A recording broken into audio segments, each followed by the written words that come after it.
Olá, muito boa noite para você.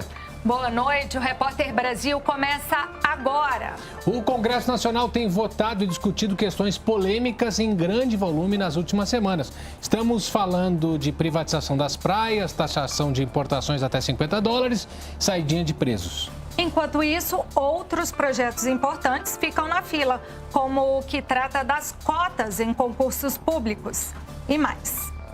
São Paulo abre licitação para a compra de câmeras corporais para a Polícia Militar com equipamentos que podem ser desligados nas abordagens. Organização estrangeira encontra fotos de crianças brasileiras sendo usadas indevidamente na internet. A entidade identificou 170 imagens de crianças brasileiras em um dos bancos de dados mais usados pelas inteligências artificiais. Reunião com reitores tenta acabar com greve nas universidades federais. O governo anunciou mais universidades públicas pelo país. A gente quer fazer pelo vazio educacional. Não teve critério político, partidário, político, eleitoral, não. Qual é a região que tem menos curso superior? É lá que a gente vai fazer. Famílias do Rio Grande do Sul começam a receber casas modulares construídas em 24 horas. Expectativa de vida cresce e impõe um desafio ao mercado de trabalho. Com mais idosos do que jovens, é hora de absorver quem está mais velho e ganhar com equipes mais diversificadas. Você vai precisar, sim, fazer todo o possível de políticas para que este capital humano continue inserido na sociedade, usufruindo dos seus direitos e direito, inclusive, de trabalhar, porque não tem moleza, não tem mais adulto jovem para você joga esse fora, pega outro. Em Pernambuco, um show de velocidade e de estilo na Fórmula 1 da corrida de jegues. Além das provas de velocidade, os jegues também exibiram a criatividade dos donos do desfile fashion.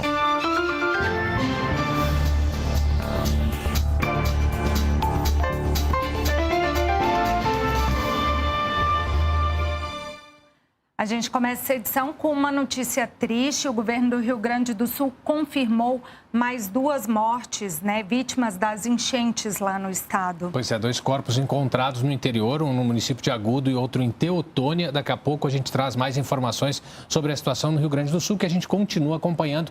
A gente começa agora com outras notícias. Pois é, o presidente do Supremo Tribunal Federal, ministro Luiz Roberto Barroso, determinou que o governo de São Paulo mantenha o compromisso firmado com a Corte de implementar o uso de câmeras corporais em operações policiais. E o pregão para a compra de 12 mil novas câmeras pelo Estado aconteceu hoje. A proposta aprovada representa um gasto estimado de R$4.300.000 lá por mês, em São Paulo. E quem vai nos trazer mais detalhes é a Sara Kines. Sara, muito boa noite para você. Olá, Porta Nova Yara, boa noite a todos que nos acompanham. 14 empresas participaram da licitação e a proposta aprovada representa um gasto de R$4,3 milhões por mês, metade do que é gasto hoje com as câmeras atuais. Agora, a empresa melhor colocada deverá apresentar a documentação para as etapas de habilitação e análise de amostras. Todo esse processo foi criticado por especialistas em segurança e chegou a ser questionado no STF. E isso porque, de acordo com o novo edital, as câmeras contratadas poderão ser acionadas pelos próprios policiais. O equipamento utilizado hoje, ele grava de forma ininterrupta. E o presidente do STF determinou que o governo de São Paulo mantenha o compromisso firmado com a Corte de implementar o uso de câmeras em operações policiais e cumpra as regras estabelecidas na portaria do Ministério da Justiça e Segurança Pública sobre esse assunto. E, de acordo com o documento, o acionamento das câmeras poderá ser feito de modo automático, com gravação ininterrupta ou configurado para responder a determinadas ações, eventos, sinais específicos ou geolocalização. Eu volto com vocês.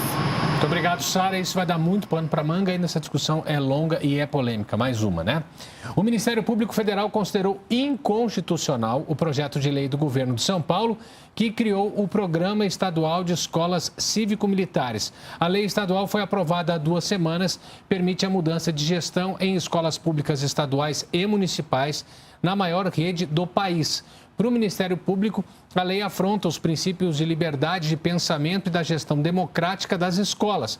Além disso, esse tema não pode ser regulamentado pelo Legislativo Estadual, é de responsabilidade do governo federal. Outro problema apontado é o desvio de função desses militares que não têm em seu treinamento preparo para atribuições ligadas à educação pública.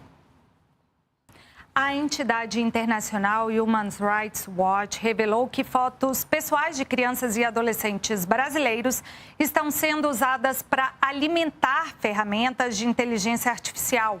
As imagens foram retiradas sem o consentimento de sites e mídias sociais.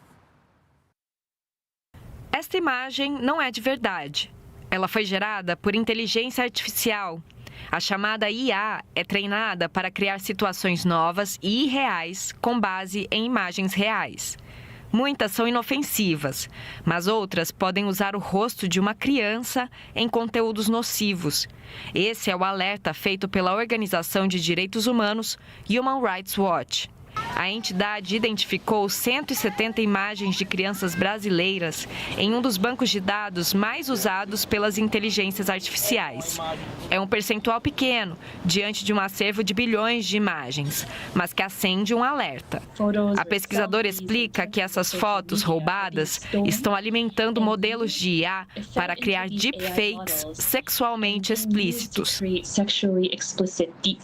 Segundo a Human Rights Watch, muitas dessas imagens não se encontram por pesquisa online e foram postadas até mesmo uma década antes da criação do banco de imagens. O acesso a elas pelas ferramentas de inteligência artificial revela não só o perigo dessa nova tecnologia, mas também que as grandes empresas de mídias sociais falharam em proteger a privacidade dos usuários. Para esta pesquisadora do Instituto Alana, dedicado aos direitos das crianças e adolescentes, as leis brasileiras que já existem precisam ser aplicadas ao mundo online. Agora, é importante e bem-vinda a inclusão de novos direitos a partir dos desafios que estão colocados em relação ao ambiente digital, incluindo da inteligência artificial. Então, a gente precisa garantir o dever de cuidado em relação a crianças e adolescentes quando são os públicos mais afetados. O presidente Lula e o ministro da Educação, Camilo Santana, se reuniram hoje com reitores de universidades e institutos federais. Em meio às negociações para o fim da greve, que já dura 2 meses, eles anunciaram investimentos de 5,5 bilhões de reais nas instituições com recursos do PAC, o Programa de Aceleração do Crescimento. O governo vai investir 3 bilhões e 17 milhões de reais para a consolidação da atual estrutura educacional, como a criação de novas salas de aula, auditórios, bibliotecas, moradias estudantis e refeitórios, por exemplo. Outros 600 milhões de reais vão para a abertura de 10 novas universidades em 5 diferentes regiões, todas em cidades do interior. E mais 1 bilhão e 750 milhões de reais são destinados a criar 8 hospitais universitários e reformar os que já existem. E vocês perceberam que nós escolhemos o Novos Campi que a gente quer fazer pelo vazio educacional. Não teve critério político, partidário, político, eleitoral, não. Qual é a região que tem menos curso superior? É lá que a gente vai fazer. O que nós queremos é interiorizar a possibilidade das pessoas estudarem. Além disso, 400 milhões de reais foram incluídos no orçamento para custeio de universidades e institutos federais, aumentando para 9 bilhões o valor destinado apenas neste ano. Outra novidade foi o anúncio de 5.600 bolsas permanentes para indígenas e quilombolas nessas instituições. A greve nas federais, que já dura 2 meses, também foi pauta do encontro. Ficou marcada para amanhã nova reunião entre representantes do Ministério da Gestão e sindicatos de servidores técnico-administrativos. Quanto aos professores, o governo não deve fazer nova proposta. Há um esforço enorme do governo federal, do governo do presidente Lula, quero deixar isso muito claro, e lembrar que essa negociação que foi feita com os docentes e a proposta que será apresentada amanhã aos técnicos administrativos, isso vai ter um impacto de mais de 10 bilhões Nós estamos falando em quase 20 bilhões de aumento no orçamento das universidades federais, só com questão de pessoal. Suplicamos ao governo federal que avance nas negociações para o fim da greve. Movimento legítimo.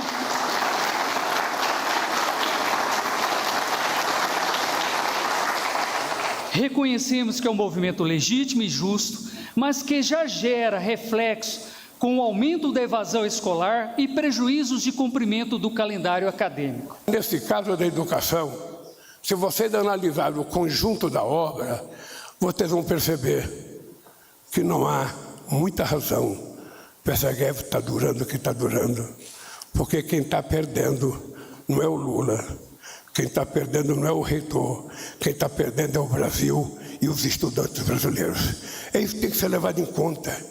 E não é por 3%, 2% ou 4% que a gente fica a vida inteira de greve. Vamos ver os outros benefícios.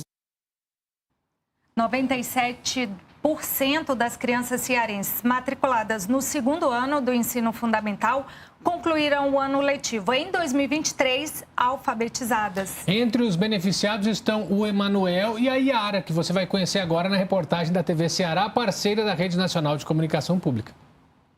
Todos os dias papai sai bem cedinho para o trabalho, mamãe também. Adolescente, era meio franzino e não obedecia. Emanuel e Iara são alunos do terceiro e do segundo anos do ensino fundamental da Escola Municipal Professora Raimunda Duarte Teixeira, no município de Horizonte.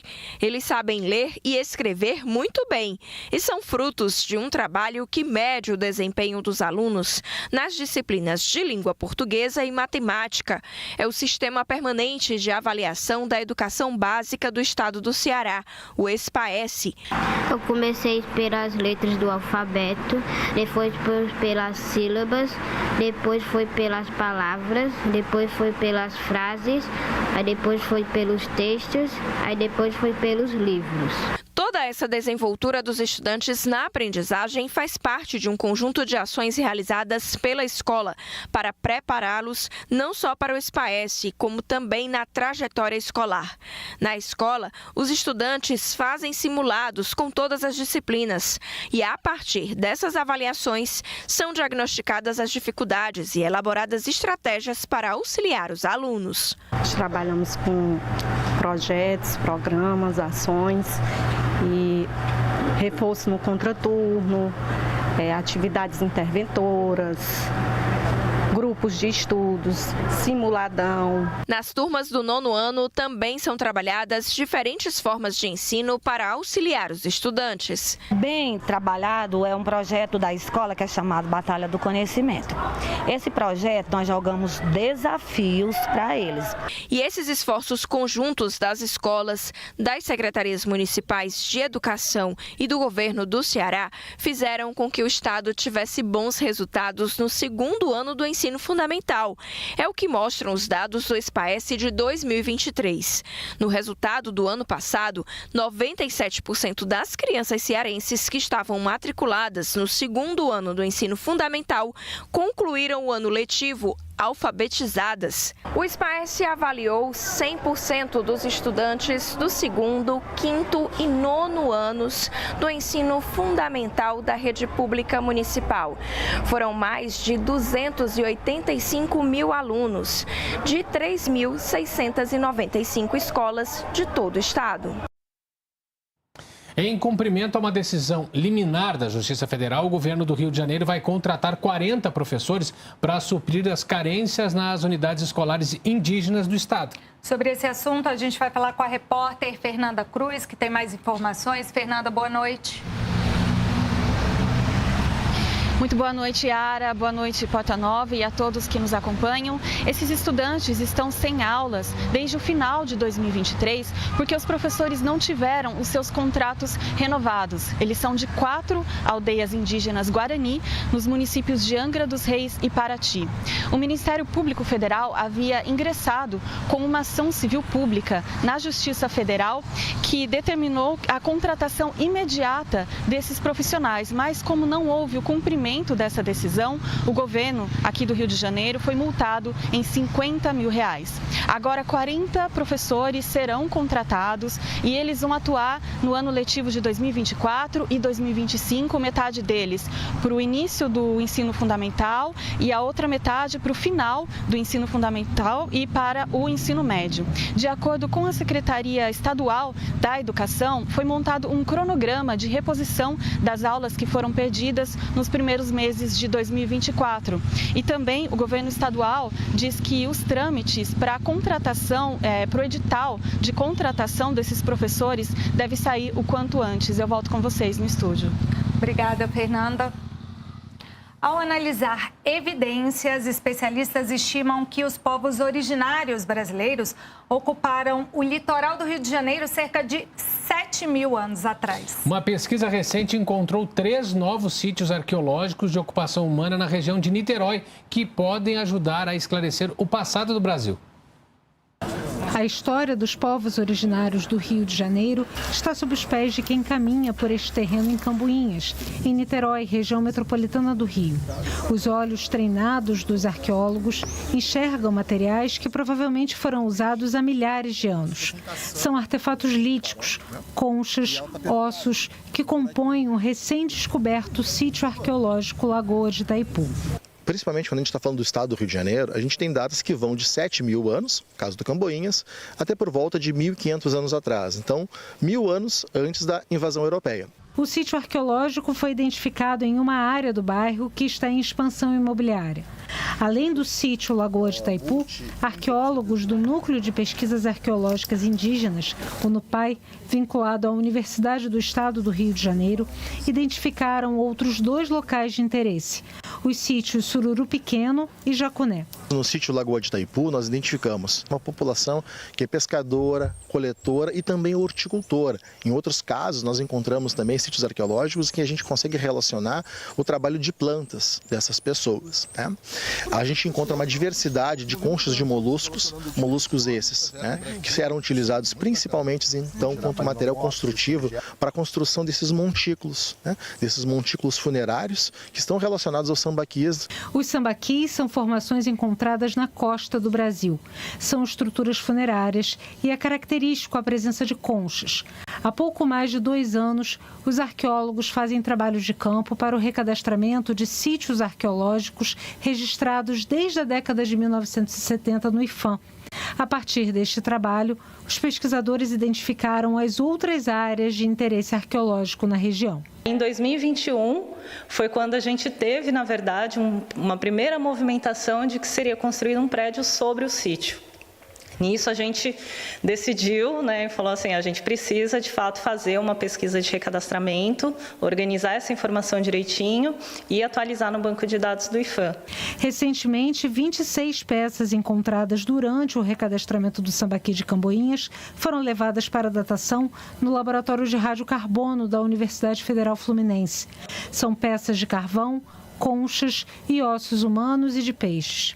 Os artefatos devem reforçar o acervo do Museu de Arqueologia de Itaipu, que fica nas ruínas do recolhimento de Santa Teresa, bem próximo à praia. A nossa intenção é fazer uma nova expografia, também com esse material novo e com as datações. Então, atualizar a exposição atual que a gente tem também aqui no museu.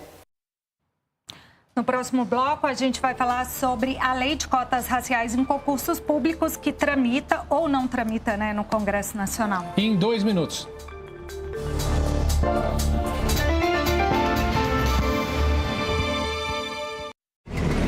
Meu marido está desaparecido. O tormento das vítimas dos conflitos armados na Colômbia.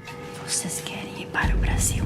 Num enredo entre a fantasia e a realidade.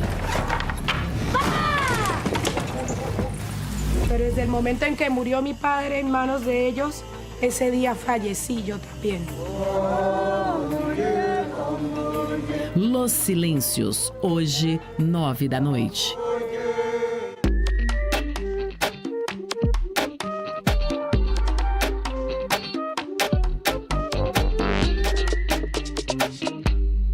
A TV Brasil reúne os maiores quadrinistas. Papel, tinta e caneta são a base do meu sistema circulatório. Talvez o papel seja uma janela para expor minhas ideias, meu trabalho. Vamos falar tudo do universo HQ. E não é nem assim, a gente escolhe fazer quadrinhos, os quadrinhos escolhem a gente. HQ, a arte de desenhar história. Eu acho que a gente tá falando de alguém que domina essa linguagem dos quadrinhos de forma plena. Toda segunda, 11h30 da noite.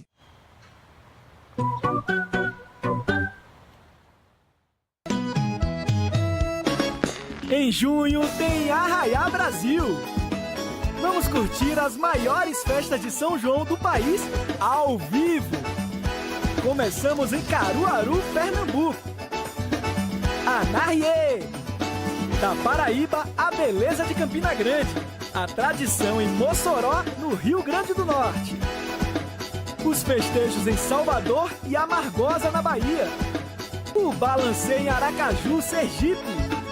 A Lavantu, um show de cultura popular. Em parceria com as TVs afiliadas e veículos EBC. Arraiá Brasil!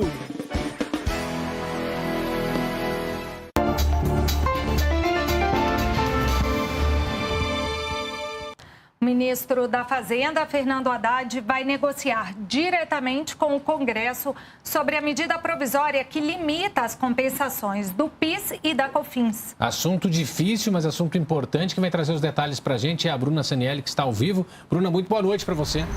Boa noite, Porta Nova, boa noite, Aras, boa noite a todos. O assunto é complicado.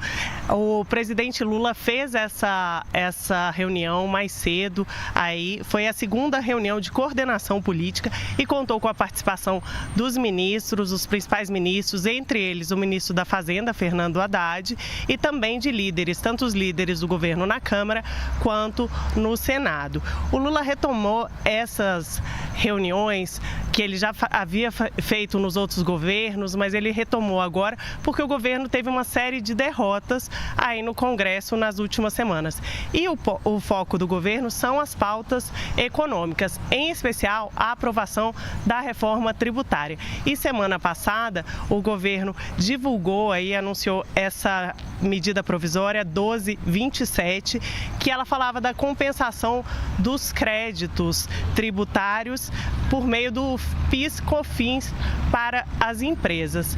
E assim, essa foi uma medida provisória para compensar um pouco a perda de arrecadação que o governo teve com a manutenção da política de desoneração da folha de pagamentos de empresas e municípios até 2017. Então, com essa MP, a 1227, que o governo publicou na semana passada, a expectativa é de aumento de 29 bilhões de reais por ano na arrecadação. No entanto, essa MP já está sofrendo muito, tanto o Congresso quanto empresários, eles já estão fazendo uma campanha contra a MP. Então, entidades da indústria, do comércio e do setor de combustíveis falaram que pode ter um impacto na inflação, mas o ministro Haddad falou que não vai ter nenhum impacto na inflação. Volto com vocês. Obrigado, Bruno. É sempre aquela guerra de versões, até o governo querendo equilibrar as contas, dar uma desoneração numa ponta, tenta compensar com o imposto da outra. Isso vai longe, mas a gente faz questão de registrar aqui.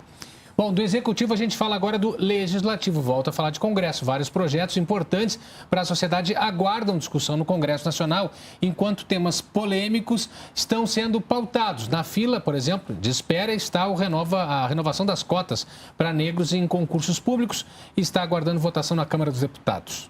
A lei atual, que valeu por 10 anos, teria perdido a validade ontem se não fosse uma ação do Supremo Tribunal Federal que prorrogou a política de cotas raciais até o fim da análise do Congresso.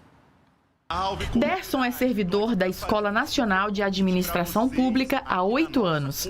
Ele conquistou a tão sonhada vaga no serviço público por meio das cotas para negros. Acho que essa experiência prática de quem é da periferia, de quem é negro, que passou dificuldade, né, que nada foi muito fácil na vida, a gente consegue, dentro da administração pública, ter uma leitura dos problemas, fazer um bom diagnóstico do problema e tentar, com os com pouco recurso, né, fazer um grande feito. A Lei 12.990 de 2014 prevê 20% das vagas em concursos públicos para negros por um prazo de 10 anos. O problema é que esse prazo termina hoje e o Congresso ainda discute uma lei para dar continuidade à política afirmativa para concursos. O projeto já foi aprovado pelo Senado e enviado à Câmara, mas ainda não está em análise pelos deputados. O texto aumentou de 20% para 30% a reserva de vagas em concursos e ampliou os cotistas para pretos, pardos, indígenas e quilombolas. Como a proposta não foi aprovada a tempo, o jeito foi recorrer ao Supremo Tribunal Federal. Aqui, o ministro Flávio Dino prorrogou o modelo atual de cotas raciais até que o Congresso aprove a nova lei. Uma das justificativas para a continuidade das políticas afirmativas é que 10 anos não foram suficientes para ampliar de forma significativa o número de negros no quadro funcional. Em 2013, 28% dos servidores federais eram negros. Em 2019, esse número subiu para 30%. A gente sabe que pessoas brancas, negras, indígenas no Brasil, quilombolas, têm oportunidades diferentes. A ação afirmativa, ela incide na desigualdade de oportunidade, que é acesso ao trabalho, ao ensino superior, à promoção na carreira, a uma trajetória ocupacional, educacional exitosa, né? É aí que a gente incide para tentar igualar, né, produzir uma equidade. Um país que tem uma estrutura de desigualdade, de oportunidade tão profunda como o Brasil, a gente não pode achar que em 10 anos a gente corrige esse problema. Brasília recebeu a sua primeira usina fotovoltaica pública. A capital do país agora está entre outras cidades que se destacam na produção de energia solar, que atualmente já representa mais de 17% da matriz elétrica brasileira. As placas são para converter a luz que vem do sol em energia. Mais de 1.300 foram instaladas nesse parque público do Distrito Federal. Juntas, elas devem gerar quase 1.000 megawatts por hora de energia limpa. Para você ter uma ideia, a economia para os cofres públicos anual será de R$ 1 milhão. Então, em 4 anos, a usina praticamente estará paga. Para usar o nome correto, a gente diz que essa é a primeira usina fotovoltaica pública do Distrito Federal. O projeto custou R$ 4.300.000. Mas, em vez de gasto, a iniciativa é vista como investimento. A eficiência dessa forma alternativa de energia não tem a ver diretamente com o calor.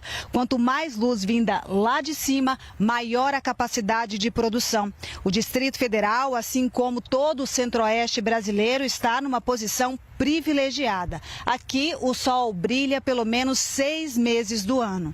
Em todo o país, São Paulo é o estado que mais produz energia solar, seguido por Minas Gerais e Rio Grande do Sul. O DF aparece na 18ª posição, mas na comparação entre cidades, Brasília se destaca em primeiro lugar. Um modelo sustentável é sempre um modelo a ser replicado, né? Então, aqui no DF, nós estamos com tratativas para que a gente leve para outros prédios públicos, ou seja, nós vamos estar atendendo 80 prédios públicos com essa usina e lógico que os estados, aqui principalmente do Centro-Oeste, aderindo a essa iniciativa, de fato o desenvolvimento sustentável acontecendo. O documentário Amazônia, o Despertar da Florestania apresenta novos ângulos sobre temáticas ambientais. A gente vai conferir na reportagem da TV Encontro das Águas, emissora da Rede Nacional de Comunicação Pública. O documentário discute sobre como a floresta amazônica e a própria natureza são tratadas no Brasil desde o início do século XX e reúne testemunhos e entrevistas de diversas personalidades do país. Além da Amazônia, o filme já foi rodado em diversos locais, como Roma e Brasília, e levou ao surgimento do termo florestania, que compreende o mundo a partir da ótica da floresta e dos habitantes dela. Primeira vez que eu ouvi essa palavra no Acre, eu falei, meu Deus, soa lindamente, que palavra linda, de onde veio isso? E aí não tinha registro, disse assim, não tem registro, isso foi criado aqui, numa tentativa de fazer com que esse conjunto de leis, deveres e direitos da cidadania seja aplicada na floresta. E qual não é a minha surpresa quando eu descubro que os povos originários são a florestania. A ideia do filme é reflorestar mentes. Por isso que eu acho que o melhor lugar para esse filme passar é nas escolas e nas universidades. No próximo bloco, a gente vai falar como o envelhecimento da população afeta o mercado de trabalho. E você pode acreditar, corrida de jegue ainda hoje.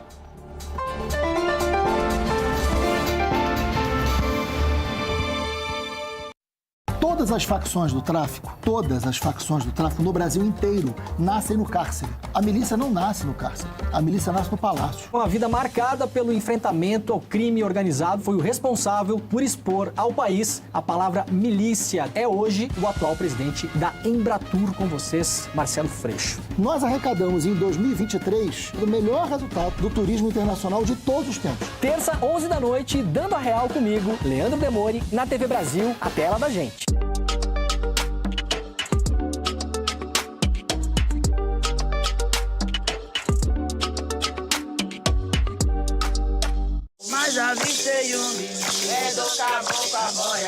Em diversos cantos do país, o sagrado e a ancestralidade pelas lentes da produção independente. A nossa medicina é na mata.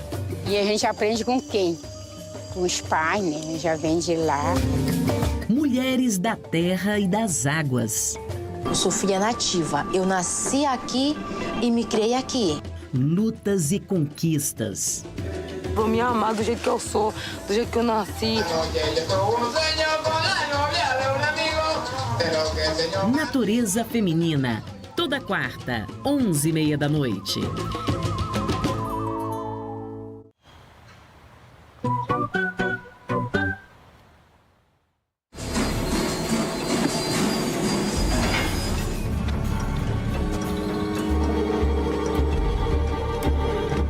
Ela voltou. Minha nossa! A assassina voltou. Tilly foi acusada de um assassinato. Agora ela quer acertar as contas com o passado. Diga a verdade a ela, que não matei o filho dela, que eu não podia ter matado. A vingança está na moda. Quarta, 9 da noite.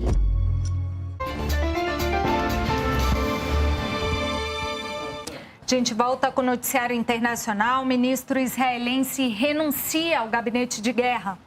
E na Espanha, torcedores foram condenados a 8 meses de prisão por ofensas racistas contra o jogador Vinícius Júnior. Você confere no nosso Giro de Notícias.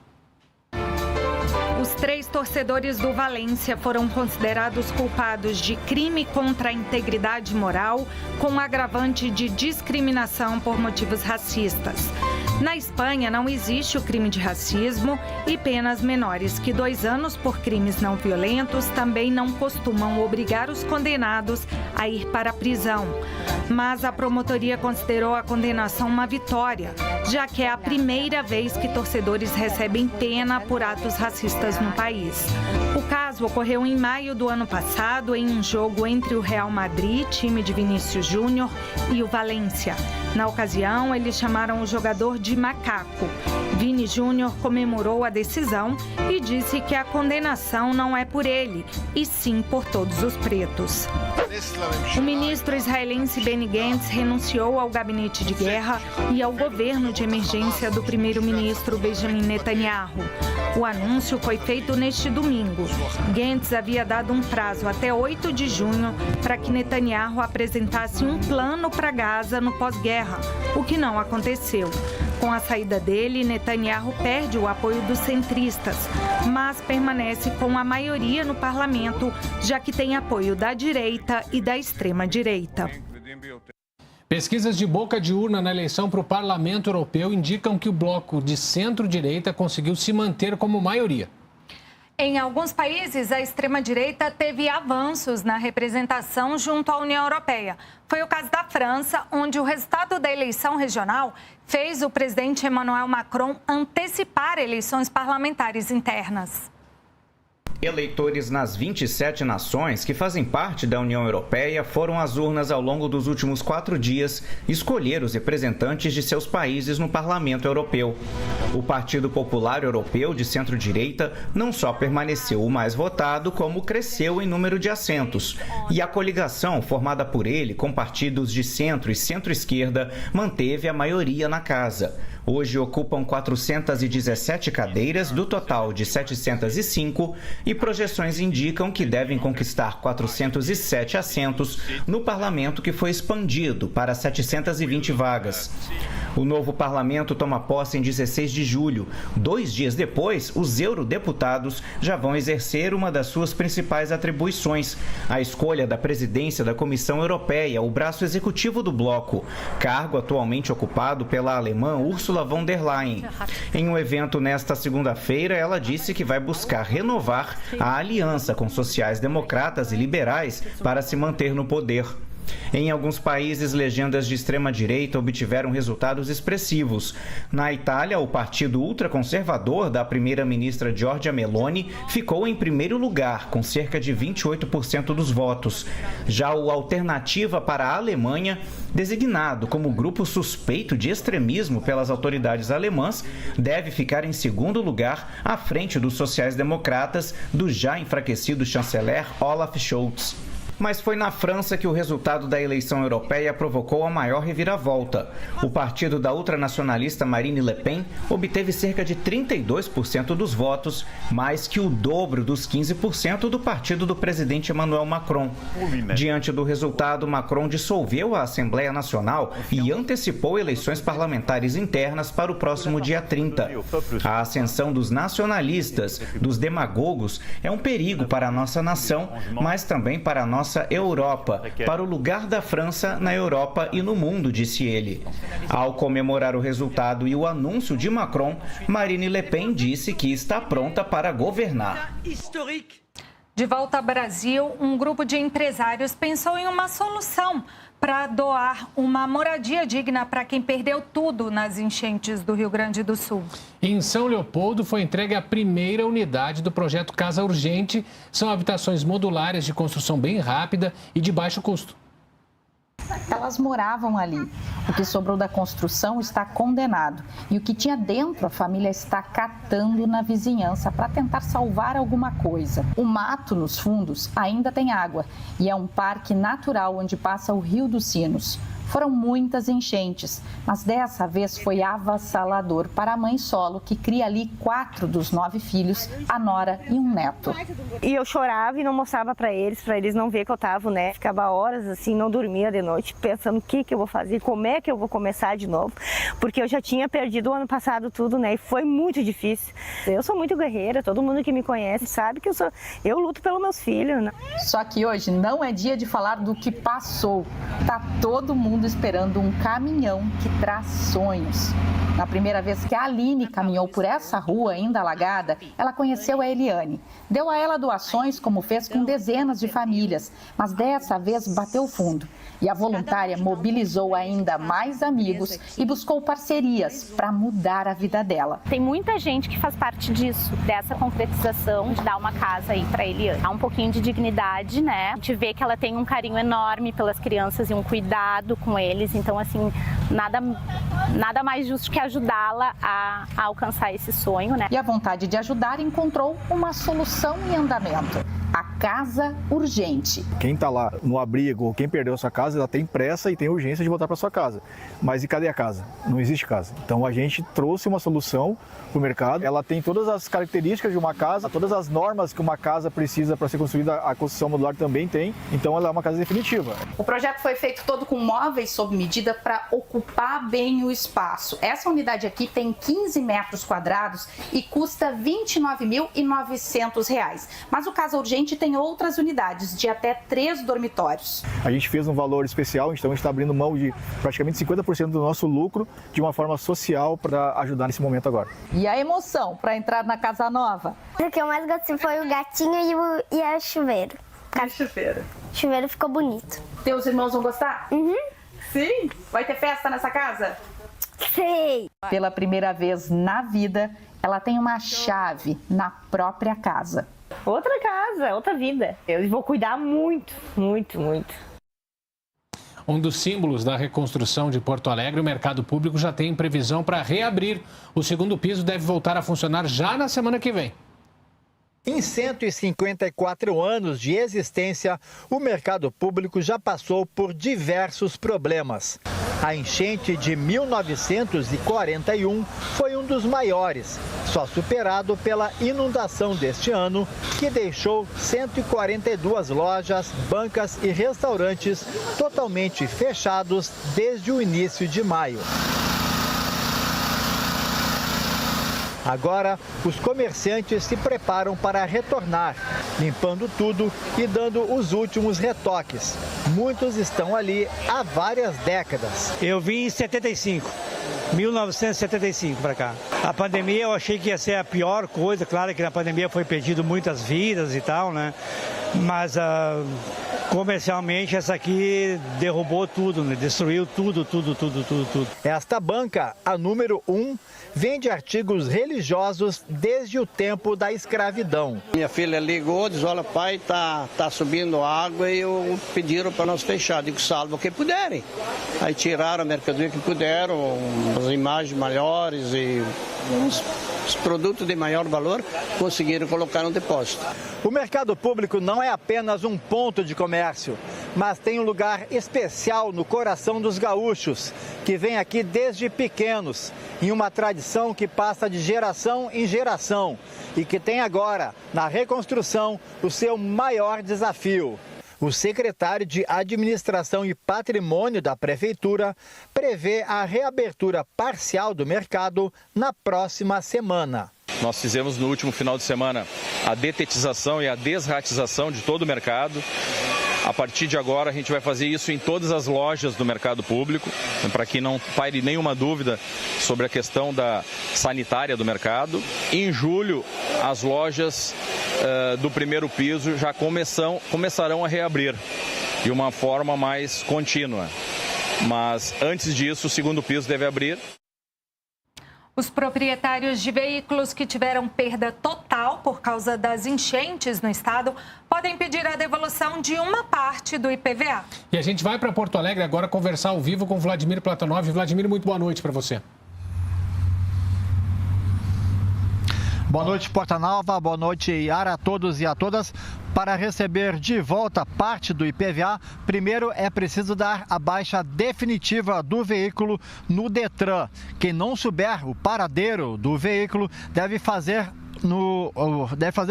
registro na Polícia Civil. No caso de veículos segurados, não haverá a restituição do IPVA. As informações completas estão na página www.receita.rs.gov.br.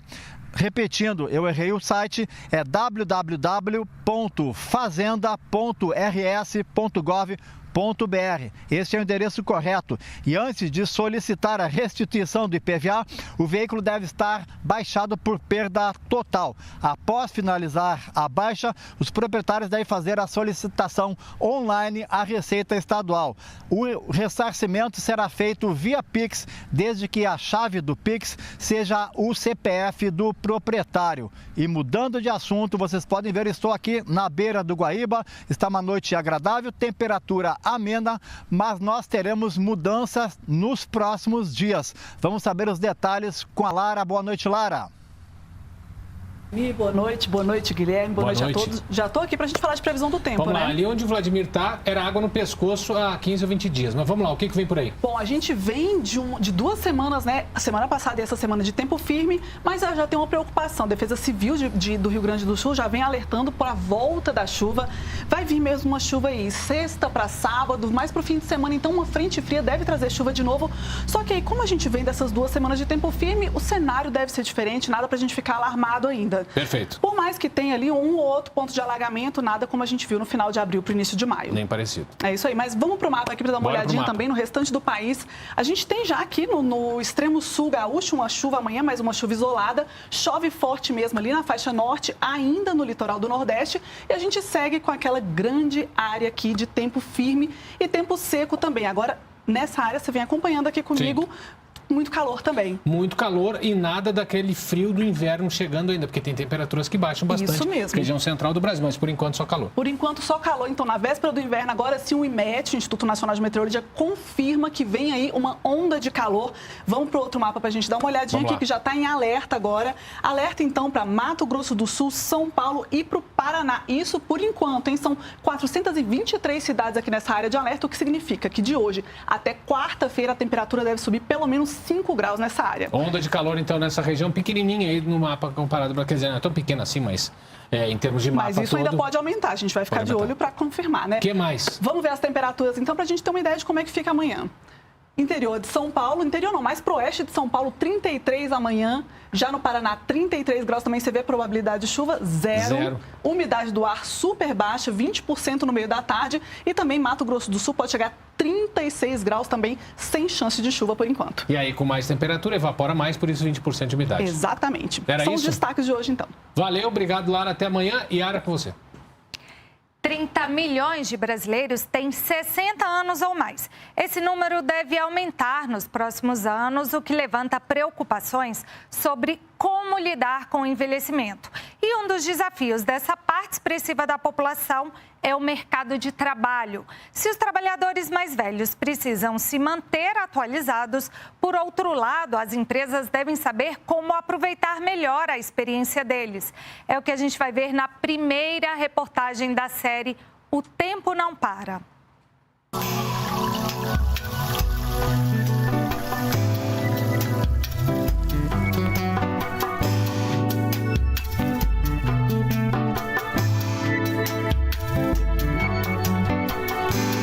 O preconceito por idade, conhecido como etarismo ou idadismo, pode ser uma barreira na hora de conseguir um emprego. Marcelo tem 56 anos e ficou fora do mercado por 2 anos. Cheguei a caminhar aí algumas entrevistas, fazer algumas entrevistas dentro das empresas, mas quando você avançava 2, 3 entrevistas e as pessoas tinham aqui aquele entendimento sobre a idade, não é?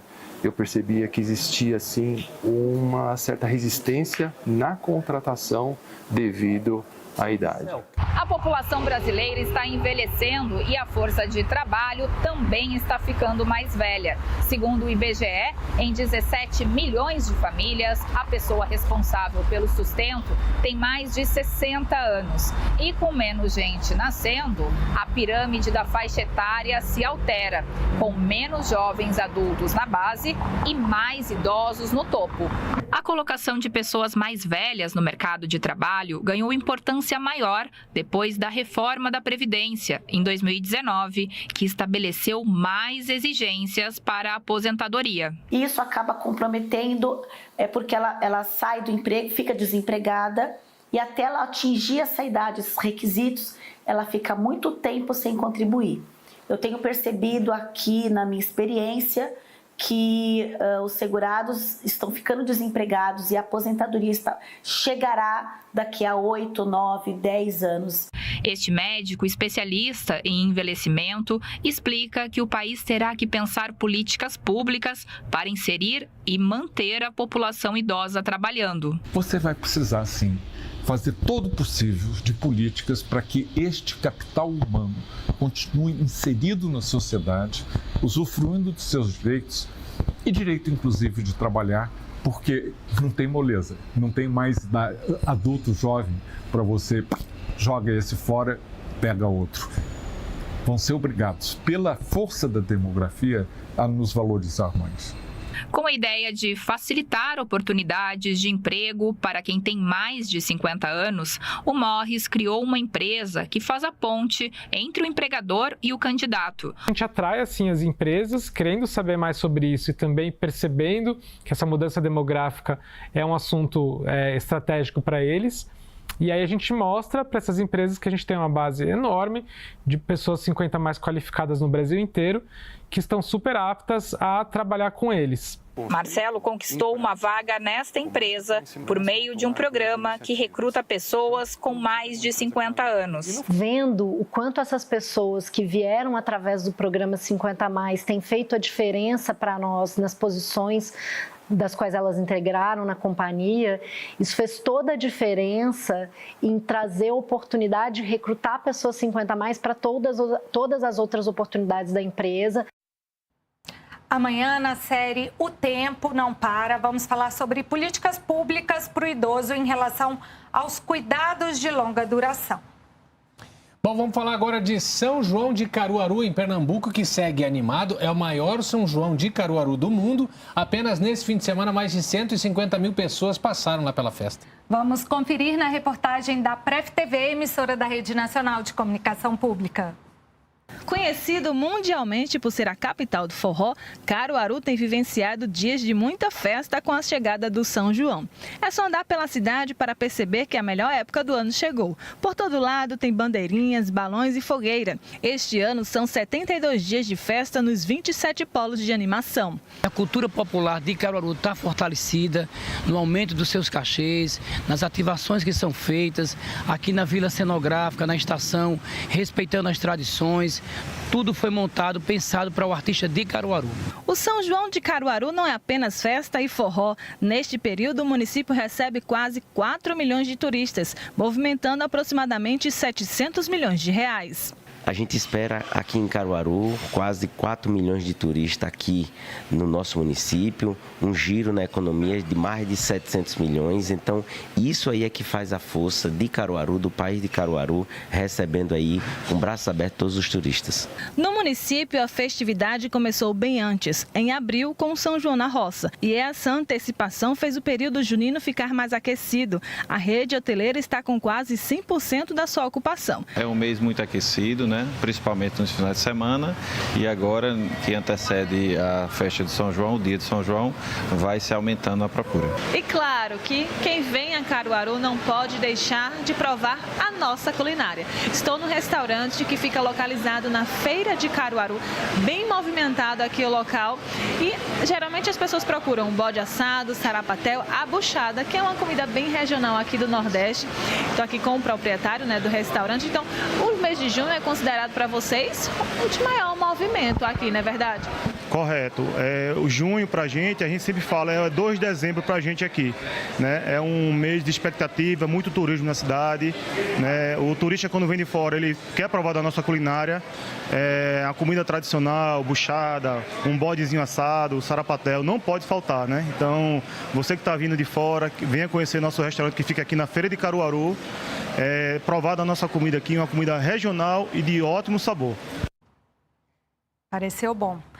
Agora, na reportagem da TV Ceará, emissora da Rede Nacional de Comunicação Pública, você vai ver que cresce o movimento da economia com as festas juninas. Para quem quer empreender, é hora de aproveitar. Tem carneiro, paçoca, vatapá, pé de moleque. A festa junina chegou com tudo e com ela as guloseimas que enchem nós, nordestinos, de água na boca. Neste shopping do bairro Kennedy, a Vila Junina veio para despertar o paladar de quem gosta dos sabores do Nordeste. Este quiosque vende pratinho que tem até panelada e carneiro. Só de olhar já dá água na boca mesmo. Para além do pratinho, o público também consome iguarias, como a ambrosia, o doce de mamão, o pudim e a canjica. Outro nicho de mercado interessante é o de acessórios. Esta loja, no bairro Aldeota, tem vários itens para compor e enfeitar a roupa de quadrilha. De chapéu de palha no enfeite de cabelo, ao gigolé temático, vale tudo para ir além na roupa da festa junina. Aqui ele vai encontrar todo o material para ele fabricar, né? O pequeno artesão como o grande artesão, vai comprar realmente para investir e ter o lucro, né? Mas também os quadrilheiros, aqueles que estão participando das festas juninas, né? Para customizar as roupas, né? Então nós temos a cola, nós temos os chatons, os brilhos, todo o material para para que eles façam os adereços deles para essas festas. Uma das maiores vantagens da festa junina é que ela não tem um público-alvo específico, ou seja, os compradores não têm idade. É uma festa importante para as crianças que vão brincar quadrilha, é uma festa interessante para os quadrilheiros que vão ali mostrar todo o seu talento na pista de dança, né, nos arraiais espalhados pela cidade, e também é um evento super interessante para quem quer ter um lucro extra, para os empreendedores. Tudo depende mesmo da criatividade e de como você coloca o seu talento para receber aquela renda extra. Uma atividade lucrativa que depende de preparação é a confecção de vestidos. No mês de junho eu ganho mais do que eu ganho num ano vendendo as minhas confecções. Os de adulto, elas estão procurando muito. Pois é, seja no setor de confecções, na gastronomia ou no artesanato, os negócios de junho estão entre os mais lucrativos.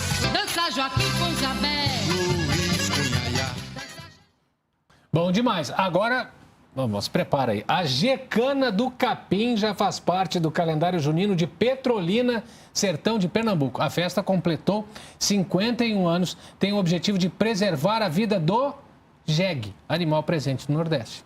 A TV Caatinga, emissora da Rede Nacional de Comunicação Pública, mostra pra gente, vamos ver.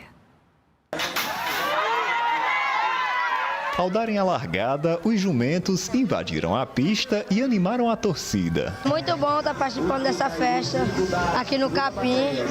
Corrida muito boa, que valoriza os animais. E estamos aqui para representar. Na Gecana do Capim, além das provas de velocidade, os jegues também exibiram a criatividade dos donos do desfile fashion. Teve até uma homenagem aos operários do Brasil, que chamou a atenção de quem veio participar pela primeira vez do evento. Marcilene chegou cedo neste domingo e trouxe a família. Sempre me falavam que essa festa era boa, eu nunca tinha vindo aqui. Aí eu já aproveitei, trouxe meu marido, meu sogro e meu filho pra gente ver de perto. É isso mesmo que o povo falava, mas eu tô gostando, tá muito bom aqui. A festa foi criada em 1973 pelo radialista petrolinense Carlos Augusto. O comunicador faleceu há 9 anos, mas o evento entrou para o calendário dos festejos juninos no município. Já são 51 anos de tradição. A Gecana do Capim foi considerada por lei Patrimônio Cultural e Imaterial de Pernambuco. A festa ganhou destaque nacional por homenagear o jegue, o animal de tração mais popular do Nordeste. É muito bom, viu? A gente está cuidando dessa festa. Essa que começou pequena, hoje tomou a dimensão que tomou. E aí o povo a gente está ficando pequeno para a grande multidão que chega, viu, nessa festa. Mas a expectativa é grande, a gente vive toda essa expectativa todo ano.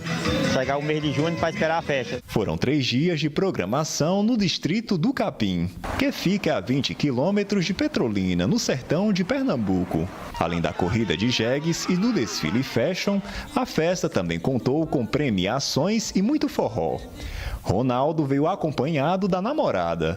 Os dois participaram pela segunda vez do evento. É muito animada, né?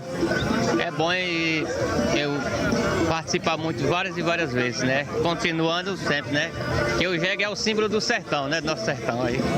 Por isso estamos aqui. A estimativa dos organizadores é que mais de 10 mil pessoas participaram do evento, movimentando 3 milhões de reais na economia do município. Em terceiro, número 30.